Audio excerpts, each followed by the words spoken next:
Facebook ने आज से 10 साल पहले व्हाट्सएप को 19 बिलियन डॉलर्स में खरीदा था और आज तक हम व्हाट्सएप की सर्विसेज को बिना एक रुपया दिए इस्तेमाल करते हैं। But this is just going to be a huge business. देखा जाए तो ये थोड़ा अजीब है कि फेसबुक अपनी सबसे बड़ी इन्वेस्टमेंट से ना के बराबर कमाता है, लेकिन ये सब और भी ज्यादा अजीब तब हो जाता है जब हम इस कहानी को अंदर से जानना शुरू करते हैं। व्हाट्सएप की वो कहानी जो फेसबुक से शुरू होकर फेसबुक पर ही खत्म हो जाती है, कहानी जिसमें व्हाट्सएप, फेसबुक और मार्क जकरबर्ग के डार्क सीक्रेट सामने आते हैं और सामने आता है एक सवाल कि आखिर व्हाट्सएप कमाता कैसे है।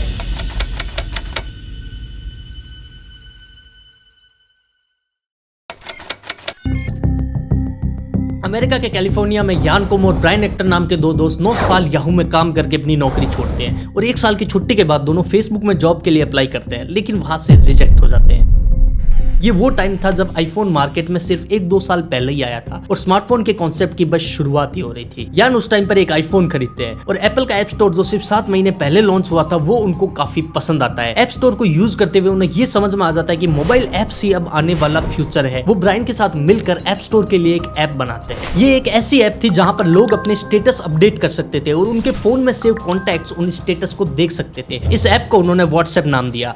इसके बाद टाइम निकलता गया और व्हाट्सएप को लॉन्च हुए 6 महीने हो गए, लेकिन ये ऐप कुछ खास चल नहीं रहा था। फाउंडर्स के कुछ दोस्त ही थे जो इस ऐप को यूज कर रहे थे, वो भी उनके कहने पर। यान को लगा कि ये एक बेकार का आइडिया है तो इसे बंद करके दोबारा कोई नौकरी ढूंढनी चाहिए, लेकिन ब्रायन ने उनको समझाया कि कुछ और टाइम इस पर काम करते हैं। फिर अचानक एक दिन दोनों ने व्हाट्सएप में मैसेजिंग फीचर ऐड करने के बारे में सोचा, एक ग्लोबल मैसेजिंग सर्विस जिससे फ्री में कोई कहीं भी किसी को भी मैसेज भेज सकता है। और इस एक आइडिया ने व्हाट्सएप को हमेशा हमेशा के लिए बदल कर रख दिया। सिर्फ इस एक फीचर की वजह से 2 महीने में ही व्हाट्सएप के 2,25,000 एक्टिव यूजर्स हो चुके थे और ये नंबर लगातार बढ़ता ही जा रहा था। फाउंडर्स को जो आइडिया बेकार लग रहा था वो अब दुनिया का सबसे बड़ा मैसेजिंग ऐप बनने वाला था। इस मैसिव ग्रोथ की वजह व्हाट्सएप के ही यूजर्स थे। वो लोग अपने दोस्तों और फैमिली वालों को इस ऐप में कनेक्ट होने के लिए बोलते थे, जिससे एक नेटवर्क इफेक्ट क्रिएट होता था और यूजर्स एक्सपोनेंशियली बढ़ रहे थे और ये बढ़ते यूजर्स सिर्फ फाउंडर्स की अगली चुनौती का कारण बने। ऐप के यूजर्स तो हर दिन बढ़ रहे थे, फाउंडर्स भी इस चीज से काफी खुश थे, लेकिन ये ऐप अभी तक फ्री था, यानी कि कमाई का कोई भी तरीका नहीं था। व्हाट्सएप की टीम पुराने फर्नीचर्स और कंप्यूटर्स को यूज करके ही कंपनी को चला रही थी। वो लोग अभी तक उसी 1,25,000 की सीड फंडिंग के साथ काम कर रहे थे जो ब्रायन ने शुरू में अपने याहू के दोस्तों से ली थी। दूसरी तरफ एक इंसान व्हाट्सएप की इस फिनोमिनल ग्रोथ को बेसब्री के साथ देख रहा था। उसने फाउंडर्स को ऐप बेचने के लिए भी कहा, फंडिंग भी ऑफर की, लेकिन फाउंडर्स ने दोनों चीजों के लिए मना कर दिया। ये इंसान कोई और नहीं, फेसबुक का सीईओ मार्क जकरबर्ग था। इसके अलावा सेक्यूरिया कैपिटल ने भी उनको कई बार फंडिंग ऑफर की, लेकिन उन्होंने लेने से मना कर दिया, क्योंकि फाउंडर्स ये अच्छे से जानते थे कि अगर इन्वेस्टर्स आए तो एक ना एक दिन उनको प्रॉफिट चाहिए ही होगा और इस तरह के ऐप में पैसे कमाने के लिए एड्स चलाने पड़ते हैं। लेकिन व्हाट्सएप के दोनों फाउंडर्स एड से उतनी नफरत करते थे जितनी ध्रुव राठी बीजेपी से। नमस्कार दोस्तों। लेकिन कंपनी को अगर आगे चलाना है तो पैसा तो चाहिए ही होगा और उनके पास दूसरा रास्ता ये था कि वो यूजर्स के डेटा को बेचकर पैसा कमा सकते थे, जैसा कि दूसरी इंटरनेट कंपनीज करती है। लेकिन ये सब उनके उसूलों के खिलाफ था, क्योंकि दोनों ही फाउंडर्स प्राइवेसी एक्टिविस्ट थे। इस सब के बाद इन लोगों के सामने सिर्फ एक ही रास्ता बचा, वो था सब्सक्रिप्शन फीस, यानी कि ऐप में एक चार्ज देकर ऐप को यूज करो। ब्रायन और जॉन चाहते थे कि लोग उनकी ऐप को ज्यादा से ज्यादा यूज करें। अगर उन्होंने चार्ज ज्यादा रखा तो लोग उसको इस्तेमाल नहीं करेंगे, इसलिए उन्होंने चार्ज सिर्फ $1 पर ईयर रखा और इसमें भी ये शर्त रखी कि अगर आपको चार्ज देना है तो ठीक है, लेकिन अगर नहीं भी देना तो आपका ऐप वैसा का वैसा चलता रहेगा। और सरप्राइजिंगली लोग ये चार्ज पे कर रहे थे, क्योंकि $1 किसी को भी उतना बड़ा अमाउंट नहीं लग रहा था जितना ये ऐप वैल्यू प्रोवाइड कर रही थी। व्हाट्सएप की इस $1 की फीस के बाद व्हाट्सएप सिर्फ खर्चे ही निकाल पा रहा था, प्रॉफिटेबिलिटी कहीं भी नहीं थी। इंटरेस्टिंगली फाउंडर्स के लिए प्रॉफिट मैटर ही नहीं करता था, लेकिन उनको अपने ऐप को बेटर बनाना था ताकि ज्यादा से ज्यादा यूजर्स वो अपने प्लेटफॉर्म पर ला सके। इसके लिए उनको चाहिए था और ज्यादा पैसा। सेक्यूरिया कैपिटल जो व्हाट्सएप में काफी टाइम से इन्वेस्ट करना चाह रहा था, फाउंडर्स ने उनसे फाइनली फंडिंग ले ही ली, लेकिन वो भी इस शर्त के साथ कि वो उनको कभी भी ऐप में ऐड लगाने के लिए मजबूर नहीं करेंगे और इन्वेस्टर्स भी इस बात से एग्री कर लेते हैं। फाउंडर्स को अब एक नया तरीका मिल गया, इन्वेस्टर्स से फंडिंग उठाओ, ऐप में इन्वेस्ट करो, यूजर एक्सपीरियंस और बेटर करो, जिससे और ज्यादा यूजर्स आएंगे और उनको फंडिंग मिलेगी और ये साइकिल चलता ही जाएगा। लेकिन इन्वेस्ट करने वाले को एक ना एक दिन अपने पैसे का रिटर्न तो चाहिए और व्हाट्सएप के पास था तो सिर्फ सब्सक्रिप्शन, और वो भी ऑप्शनल। उससे उतने पैसे नहीं बन रहे थे कि इन्वेस्टर्स को रिटर्न मिल जाए और एड्स लगाकर फाउंडर्स यूजर एक्सपीरियंस खराब नहीं करना चाहते थे और इन्वेस्टर्स भी अपनी इन्वेस्टमेंट का रिटर्न मांग रहे थे। इसके लिए अब आखिरी रास्ता एक ही बचा था, वो था ऐप को बेचना।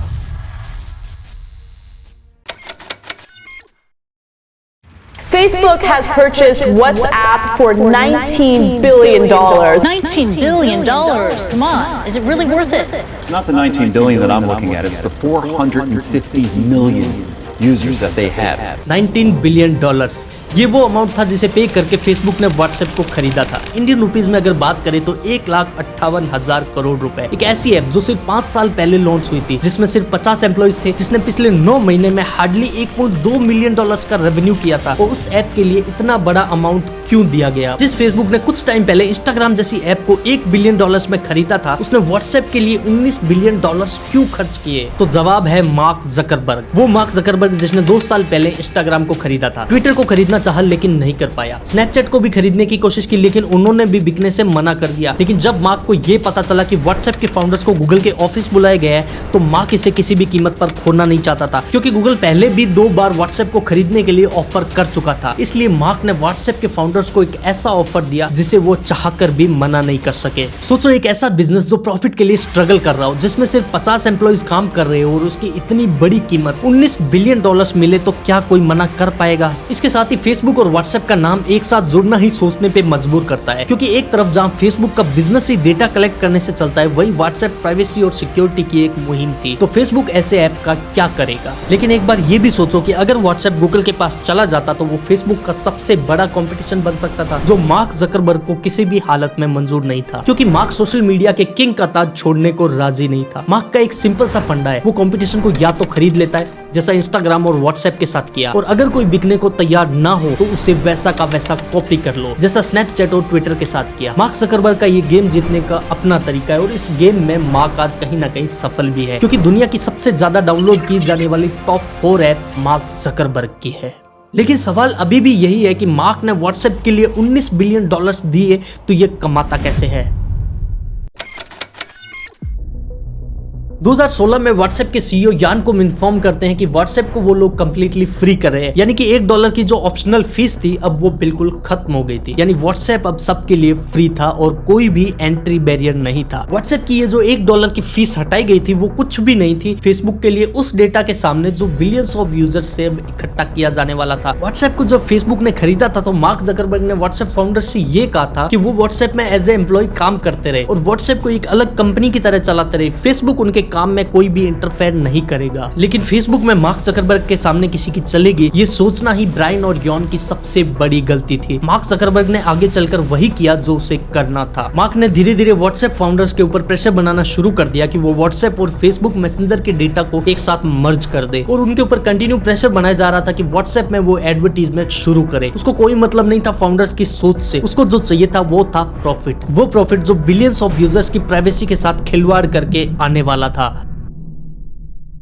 सितंबर 2017 में ब्रायन ने व्हाट्सएप छोड़ दिया, क्योंकि फेसबुक और व्हाट्सएप में जो कुछ हो रहा था वो सब कुछ देखना भी उसके उसूलों के खिलाफ था। व्हाट्सएप अब वो नहीं रहा था जो उन्होंने शुरू किया था, ये फेसबुक का एक पपेट बन चुका था। फेसबुक में पिछले 2 सालों में इतना कुछ हुआ था जो ब्रायन की सोच से भी परे था। कैम्ब्रिज एनालिटिका स्कैम उसमें से एक है जो कि अपने आप में एक अलग कहानी है। फेसबुक को छोड़ने पर $850 मिलियन का अनवेस्टेड स्टॉक में ब्रायन को नुकसान हुआ था। वो अगर 1 साल और वहां रुक जाते तो ये नहीं होता। $850 मिलियन, ये इतना बड़ा अमाउंट है कि हमारा इसरो इस पैसे से 11 बार मार्स मिशन कर लेगा और फिर भी कुछ पैसे बच जाएंगे। कोई भी इंसान किसी छोटी वजह से इतनी बड़ी रकम तो नहीं छोड़ता। यानी फेसबुक में उस टाइम पर कुछ ऐसा हो रहा था जो या तो सिर्फ मार्क जकरबर्ग जानता था या फिर फेसबुक में काम करने वाले कुछ खास लोग, जिनमें से ब्रायन एक्टन भी एक थे। ब्रायन फेसबुक को छोड़ने के बाद उसके खिलाफ सिर्फ एक ही शब्द बोल पाए। ब्रायन ने फेसबुक से निकलने के बाद कहा कि वो हर दिन इस रिग्रेट के साथ जीते हैं कि उन्होंने कुछ पैसों के लिए अपने यूजर्स की प्राइवेसी का सौदा कर दिया।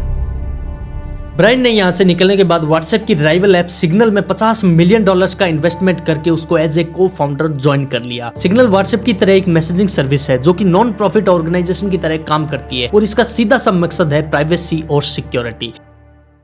मई 2017 में यूरोपियन कमीशन ने फेसबुक पर $110 मिलियन का फाइन लगाया था, क्योंकि फेसबुक ने यह क्लेम किया था कि व्हाट्सएप का डेटा फेसबुक से कनेक्ट करना पॉसिबल नहीं है। बाद में पता चला कि फेसबुक इसके बारे में बिल्कुल झूठ बोल रहा है और ये सालों से कर रहा है। व्हाट्सएप के मोबाइल नंबर से फेसबुक की प्रोफाइल मैच की जाती थी, जिससे यूजर्स का और भी ज्यादा एक्यूरेट प्रोफाइल बनाया जा सके। इसके बाद एप्पल ने एक अपडेट निकाला कि उनके प्लेटफॉर्म पर रहने वाली सारी एप्स को ये रिवील करना होगा कि वो यूजर्स का कौन सा डेटा थर्ड पार्टी एप्स और बिजनेस के साथ शेयर करते हैं। उसमें से जो डेटा व्हाट्सएप ने रिवील किया था वो ये था: mobile number, profile picture, contacts, gallery, location, financial information और आपके फोन की कंपनी। ये सब फेसबुक व्हाट्सएप के जरिए इकट्ठा कर रहा था। फेसबुक आपके बारे में इस इंफॉर्मेशन से इतनी डिटेल प्रोफाइल बनाता है जितना आप भी अपने बारे में नहीं जानते। आप कब कहाँ गए, किससे मिले, किससे क्या बात की, आप कितना कमाते हो, कितना खर्च करते हो और भी बहुत कुछ जो आप इमेजिन भी नहीं कर सकते। और आपके इस प्रोफाइल की हेल्प से आपको एड्स दिखाकर कमाई की जाती है, जिसका मतलब है कि व्हाट्सएप बिल्कुल भी फ्री नहीं है। फेसबुक आपकी व्हाट्सएप चैट्स के जरिए बिना आपकी जानकारी के करोड़ों का प्रॉफिट बनाता है। लेकिन आपका ये डेटा लेकर आपको सिर्फ चीजें ही नहीं बेची जाती, आपके इस डेटा से आपके देश का इलेक्शन भी कंट्रोल किया जा सकता है। अप्रैल 2018 में व्हाट्सएप के दूसरे फाउंडर और सीईओ यान कुम ने भी व्हाट्सएप को छोड़ दिया, क्योंकि फेसबुक में उनको व्हाट्सएप का end to end encryption weak करने के लिए कहा गया, ताकि इसे फेसबुक के साथ मिलाकर इसको मोनेटाइज किया जा सके। कुछ लोग तो पहले भी इस पर सवाल कर चुके थे कि व्हाट्सएप में कभी एन्क्रिप्शन था ही नहीं, फेसबुक ने इसे खरीदते ही हटा दिया था। लेकिन क्या सच है ये कोई नहीं जानता। आफ्टर ऑल ये फेसबुक है। एन्क्रिप्शन का मतलब है कि आपके भेजे हुए मैसेज को या तो आप पढ़ पाते हैं या फिर जिसको आपने भेजा है वो पढ़ पाता है। बीच में ये मैसेज पढ़ने का कोई भी तरीका नहीं है। अभी रिसेंट में इंडियन गवर्नमेंट ने भी व्हाट्सएप का एन्क्रिप्शन खत्म करने के लिए कहा था, लेकिन फेसबुक ने इसके लिए साफ मना कर दिया। उन्होंने कहा कि ये हमारे यूजर्स की प्राइवेसी के खिलाफ है। उन्हें इंडिया छोड़ना मंजूर है पर वो ये कभी नहीं करेंगे। फिलहाल ये मामला अभी कोर्ट में है, जिसके ऊपर अगस्त में फैसला आएगा। व्हाट्सएप को मोनेटाइज करने के लिए अलग अलग टाइम पर काफी सारी कोशिशें की गई। व्हाट्सएप की एक ऐप व्हाट्सएप फॉर बिजनेस छोटे और बड़े बिजनेसेस को डायरेक्ट अपने कस्टमर से कनेक्ट करवाती है। पैसे कमाने के लिए काफी अच्छा रास्ता दिखाई देता है, लेकिन उससे बनने वाले पैसों से व्हाट्सएप का प्रॉफिटेबल होना तो किसी भी हाल में पॉसिबल नहीं है। साल 2021 में व्हाट्सएप ने कहा था कि व्हाट्सएप आपको स्टेटस सेक्शन में पर्सनलाइज एड्स दिखाएगा। व्हाट्सएप ने फोर्सफुली अपनी नई शर्तें यूजर्स को एक्सेप्ट करने के लिए कहा, जहां पर यूजर्स की इंफॉर्मेशन को कलेक्ट करके उसके हिसाब से पर्सनलाइज एड्स दिखाने की बात थी। अब लोगों ने इसमें ये अंदाजे लगाने शुरू कर दिए कि व्हाट्सएप उनकी पर्सनल चैट्स को पढ़ना शुरू करेगा और उसके हिसाब से एड्स दिखाएगा। लोग जिनका फेसबुक और व्हाट्सएप पर भरोसा नहीं था वो व्हाट्सएप को छोड़ने लगे, और ऊपर से उस टाइम पर एलोन मस्क के ट्वीट्स ने आग में घी डालने का काम किया। उनके एक ट्वीट की वजह से लोगों ने व्हाट्सएप को छोड़कर सिग्नल ज्वाइन करना शुरू कर दिया, और इस टाइम पर सिग्नल के लाखों डाउनलोड्स बढ़ चुके थे। लोगों ने सिग्नल को ज्वाइन तो किया, लेकिन अगर सामने वाला व्हाट्सएप यूज कर रहा है तो आपको भी मजबूरन सिग्नल छोड़ के व्हाट्सएप पे वापस आना ही पड़ेगा। इसलिए व्हाट्सएप के अलावा कोई भी अल्टरनेटिव यहाँ काम करता हुआ नहीं दिखता। जून 2023 में व्हाट्सएप में पब्लिक चैनल्स भी इंट्रोड्यूस किए गए। इस पर भी लोगों का यही ओपिनियन था कि व्हाट्सएप एक ऐसी ऐप है जो उनकी पर्सनल लाइफ से जुड़ी हुई है और ये सब चीजें वो नहीं देखना चाहते। लेकिन मार्क जकरबर्ग व्हाट्सएप से और ज्यादा इंफॉर्मेशन लेकर जितना हो सकेगा उतना पैसा कमाएगा। तो अब ऐसे में क्या करें? व्हाट्सएप को इस्तेमाल करना बंद कर देना चाहिए और बाकी जो इंटरनेट कंपनीज है जो हमारा डेटा स्टोर करती है, क्या उनको भी यूज करना छोड़ देना चाहिए?